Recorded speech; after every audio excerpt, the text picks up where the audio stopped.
At the inn in London.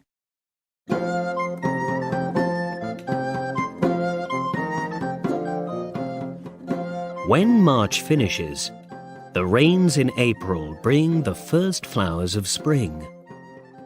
At this time, the sun is warm and, in England, lots of people go to Canterbury, to the tomb of St. Thomas Becket. There, they thank the saint for his past help when they were ill. My name's Geoffrey Chaucer. It was the 16th of April, 1386, and I was in London at an inn in Southwark, south of the River Thames. I was there with 29 more people. We wanted to go to Canterbury the next day. But before I say more, I want to tell you about some of the people with me. First, there was a knight. He was a good man, and he fought well. He was never afraid. He knew many different countries and was famous in all of them. He always spoke nicely, and he never did any bad things. He was a true friend to everyone, and always helped people when they needed it. His clothes were old, dark, and dirty from many years of fighting. Then there was a merchant with a dark beard and rich red and yellow clothes. He had an expensive hat on his head and good shoes on his feet. "I'm doing very well," he always said. He talked about ships and the sea a lot.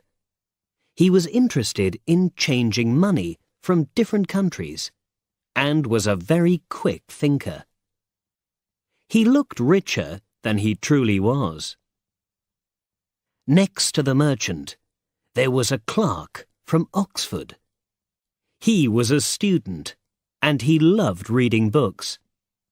He had sad eyes, and he looked thin and hungry. His coat was old and thin, too. He wasn't very good at finding work. When his friends gave him money, he thanked God for their help and went at once to the shops for more books. He didn't speak much, but he always said the right thing. He loved learning and teaching too. After the clerk came a franklin with a white beard and a red, happy face. He liked eating and drinking and having a good time. He asked people from near and far to visit him at home.